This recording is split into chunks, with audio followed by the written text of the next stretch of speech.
Hello दोस्तों, राधे राधे, जय श्री कृष्णा। तो मैं प्रेमलता मिश्रा आपका स्वागत करती हूँ अपने इस चैनल प्रेम योगी सरल उपाय में। तो आज हम जानेंगे 2023 में किस दिन हरियाली तीज। तो जानते हैं व्रत के 5 जरूरी नियम जिन्हें भूल कर भी नहीं करना चाहिए, नहीं तो आपका उपवास जो व्रत रखते हैं वो निष्फल हो जाएगा। उत्तर भारत में हरियाली तीज धूमधाम से मनाई जाती है। हर साल सावन महीने के शुक्ल पक्ष की तृतीया तिथि को पड़ती है। इस व्रत के लिए कुछ नियम हैं जिनका पालन व्रत रखने वाले को जरूर करना चाहिए। यदि आप उन नियमों का पालन नहीं करते हैं तो हो सकता है कि आपको व्रत का पूरा फल ना मिले। और इसी वीडियो में मैं आपको कथा भी सुनाऊंगी जिसे सुनने से आपको बहुत ही फल मिलने वाला है। तो जानते हैं इस साल हरियाली तीज 19 अगस्त दिन शनिवार को है। सावन शुक्ल तृतीया तिथि को सुहागिन महिलाएं और कुंवारी युवतियाँ हरियाली तीज का व्रत रखती हैं। इस व्रत में तीज माता यानी माता पार्वती के साथ भगवान शिव और गणेश जी की पूजा की जाती है। हर व्रत की तरह हरियाली तीज के भी कुछ नियम हैं जिनका पालन करना जरूरी होता है। यदि आप व्रत के नियमों का पालन नहीं करती हैं तो वो निष्फल हो जाता है। तो जानते हैं हरियाली तीज व्रत के नियम और उस दिन कौन से काम नहीं करने चाहिए। तो हरियाली तीज का व्रत अखंड सौभाग्य की कामना से किया जाता है। इस वजह से व्रत वाले दिन महिलाएं सूर्य श्रृंगार करती हैं जो उनके सौभाग्य का प्रतीक है। इस दिन हरे रंग की साड़ी या सूट पहनती हैं। हरा रंग सौभाग्य का सूचक माना जाता है। इस वजह से हरे रंग की बिंदी, चूड़ी, हरी साड़ी, अन्य श्रृंगार सामग्री का उपयोग किया जाता है। हरियाली तीज व्रत 24 घंटे का होता है। जैसे 19 अगस्त को आप सूर्योदय से समय से व्रत रखती हैं तो व्रत का पारण 20 अगस्त को सूर्योदय बाद ही होगा।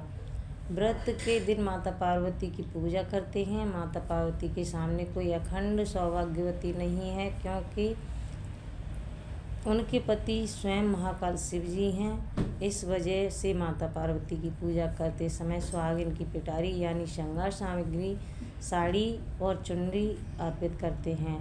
हरियाली तीज के दिन पति और पत्नी को ब्रह्मचर्य का पालन करना चाहिए और व्रत को पूरा करने के लिए यह व्रत निराहार करना चाहिए।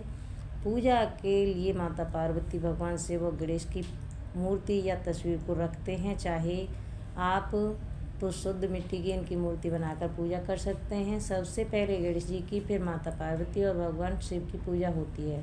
इस दिन हरियाली तीज व्रत कथा भी जरूर सुननी चाहिए और ये गलतियां भी नहीं करनी चाहिए। तो दोस्तों जान लीजिए, हरियाली तीज के दिन इस बात का ध्यान रखें कि यह व्रत पति की लंबी आयु के लिए रखा जाता है। इस वजह से पति के साथ किसी बात को लेकर झगड़ा या लड़ाई ना करें।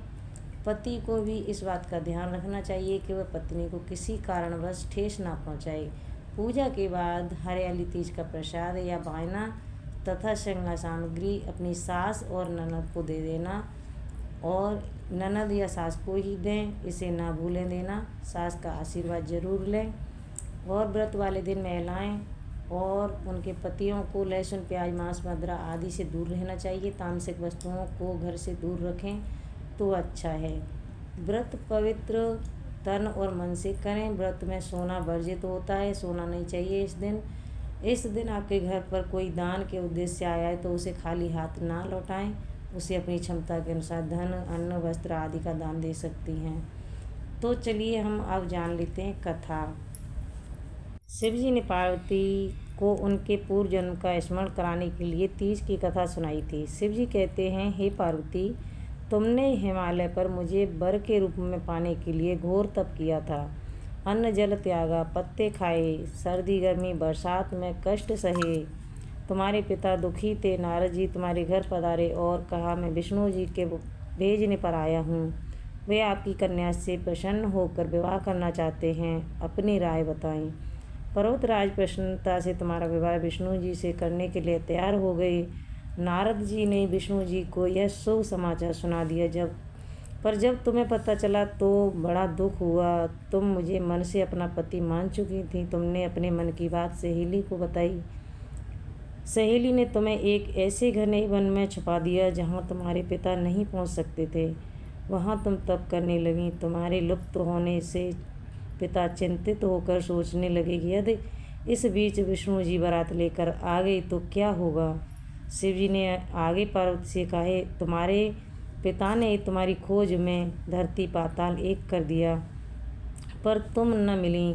तुम गुफा में रेत से शिवलिंग बनाकर मेरी आराधना में लीन थीं। प्रसन्न होकर मैंने मनोकामना पूरी करने का वचन दिया। तुम्हारे पिता खोजते हुए गुफा तक पहुँचे। तुमने बताया कि अधिकांश जीवन शिव जी को प्रतिरूप में पाने के लिए तप में बिताया है। आप तप सफल रहा। शिव जी ने मेरा वर्ण कर लिया। मैं आपके साथ एक ही शर्त पर चलूँगी, यदि आप मेरा विवाह शिव जी से करेंगे तो राजी हों। पर्वतराज मान गए। बाद में विधि विधान के साथ हमारा विवाह किया। हे पार्वती, तुमने जो कठोर व्रत किया था उसी के फलस्वरूप हमारा विवाह हो सका। इस व्रत को निष्ठा से करने वाली स्त्री को मैं मनवांछित फल देता हूँ।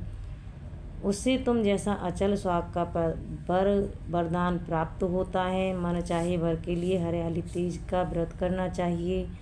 सावन महीने के शुक्ल पक्ष की तृतीय तिथि को कहीं कंजली तीज तो कहीं हरियाली तीज के नाम से जाना जाता है। भविष्य पुराण में देवी पार्वती बताती हैं कि तृतीय तिथि का व्रत उन्होंने बनाया है जिनसे स्त्रियों के सुहाग और सौभाग्य की प्राप्ति होती है। सावन महीने में तृतीय तिथि को 100 वर्ष की तपस्या के बाद देवी पार्वती ने भगवान शिव को पति के रूप में पाने का वरदान प्राप्त किया था। तो हरियाली तीज की पूजा विधि इस तरह है। कथा आपने सुन ली। तो हरियाली तीज के दिन विवाहित स्त्रियां अपने पति की दीर्घ आयु के लिए व्रत रखती हैं। इस दिन स्त्रियों के मायके से श्रृंगार का सामान और मिठाइयाँ उनके ससुराल में भेजी जाती हैं। हरियाली तीज के दिन महिलाएं सुबह घर के काम और स्नान करने के बाद 16 श्रृंगार करके निर्जला व्रत रखती हैं। इसके बाद माँ पार्वती और भगवान शिव की पूजा होती है। पूजा में अंत में तीज की कथा सुनी जाती है, जो कथा मैंने आपको इस वीडियो में बताई है। और कथा समापन होने पर महिलाएं माँ गौरी के पति की लंबी की आयु की कामना करती हैं। इसके बाद घर में उत्सव मनाया जाता है और भजन और कीर्तन और नृत्य नाचा जाता है। मतलब हर्षोल्लास के साथ ये हरियाली तीज का त्यौहार मनाया जाता है।